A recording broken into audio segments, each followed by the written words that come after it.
ASUS thought, what if someone wants to buy a gaming laptop that's not really a gaming laptop?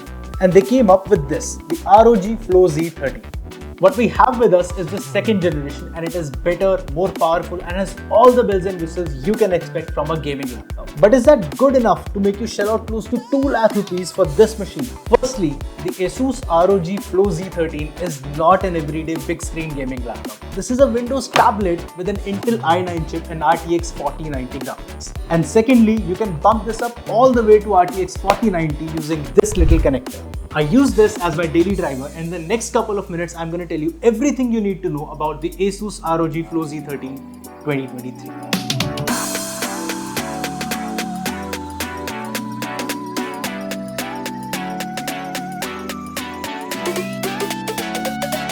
Let's talk design first. It is portable but in its own different way. Like, you cannot use it in tablet mode for more than 10-15 minutes unless you're Arnold, but you can use it in tight spaces like flights or for a quick gaming day.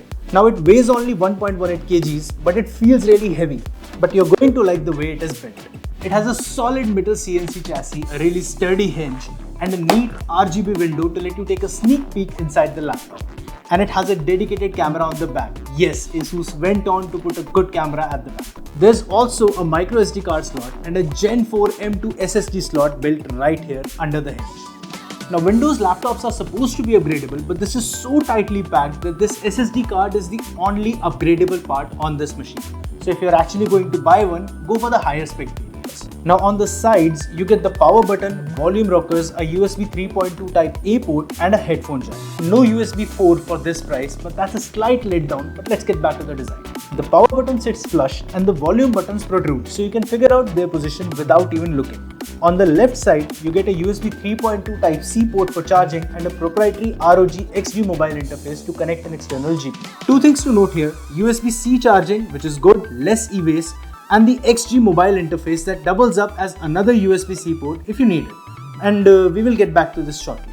Now coming to the display, the first thing I thought when I saw this machine was, can you really game on this display? I mean, it's a very compact screen, but you will be surprised at how capable this is. Now the ROG Flow Z13 gets a 13.4-inch touchscreen IPS display with QHD Plus resolution and 165Hz high refresh rate. Now, ASUS has come up with the Nebula branding for its displays. So when you see Nebula, you know it is a high refresh rate screen with DCI-P3, Pantone and TÜV Rheinland certification.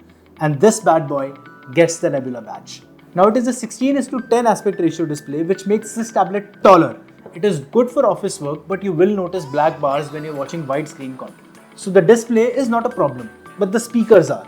You see, they have a lot of detail if you're in a closed, quiet room, but if you're in an open space, you might not hear things clearly enough. But that said, if you are a serious gamer, you have a 3.5mm headphone jack and high-speed Bluetooth at your beck and call. And yes, this is an ROG machine, so there will be gaming. But before we talk about gaming and usable performance, let's have a look at the specs and the benchmarks.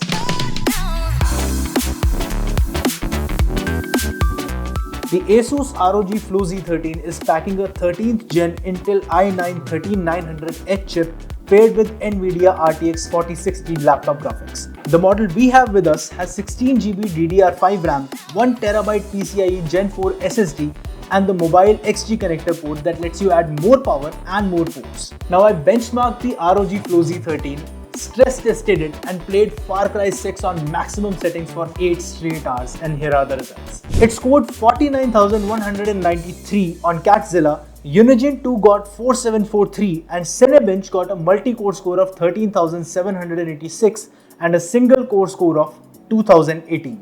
Even at maxed out settings, there is hardly any frame drop, and you will appreciate the high refresh rate screen when you game at it.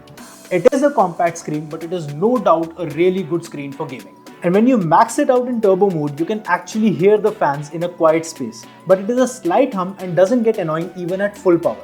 Since everything is vertically mounted, the heat is going upwards and there's no heat coming to your palms at all. And you will appreciate that. So the hardware front is sorted, but ASUS also has a clever piece of software to give you more control over this laptop. The Armory Crate is a really useful tool that gives you granular control over the laptop. You can control the CPU and GPU performance, tweak the display, and play around with the keyboard and back windows RGB lighting. I particularly like the scenario profiles in this program. You can link an app to it, Like I linked Far Cry 6, and every time you launch it, Armory Crate takes care of settings like refresh rate, keyboard lighting and GPU output. But everything has its pros and cons, and I believe in this case, Windows is the weak point of the ROG Flow Z13. You're good to go if you're using a keyboard and trackpad, but touch inputs are still hit and miss.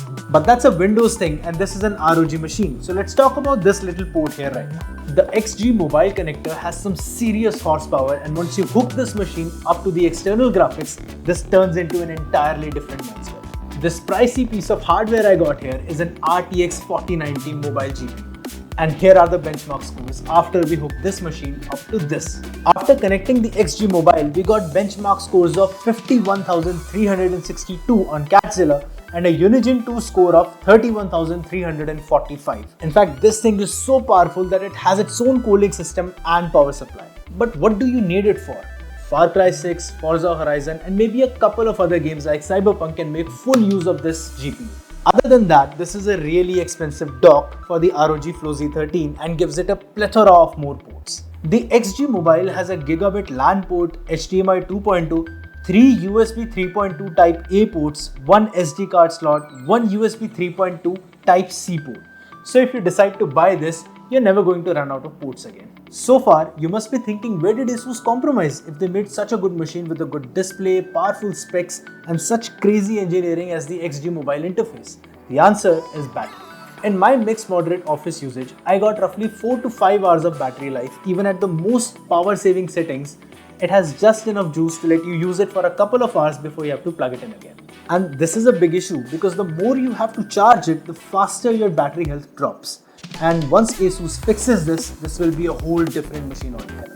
So let's have a rundown of the goods and bads of the ROG Flow Z13 with some cinematic shots. What's good is that it has a unique design, good display, powerful specs and performance. It can take long, sustained, heavy usage, has the necessary ports more or less. ROG XG mobile interface is a nice addition too. Now what could be better is the battery life. It could become more tablet friendly. It costs a lot and the touch and stylus inputs could be really better. There's no USB 4 for the price and the rubber seal on the XG mobile is not attached to the device, so it is easy to misplace. With that said, we are yet to see Windows machine take such a power leap. The ASUS ROG Flow Z13 has its shortcomings, but it certainly leaves a mark.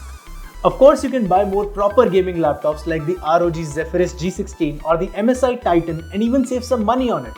But you're not going to get this unique form factor for any other price point. ASUS is heading in a really good direction with this laptop and I can see that vision happening in the coming years. But for now, I think it is a style statement, do it all and a good but pricey machine. So let's say it was lighter, had more battery life and a more affordable price tag. Would you buy this laptop? Let us know in the comments. And if you like this video, then subscribe to this channel for more content.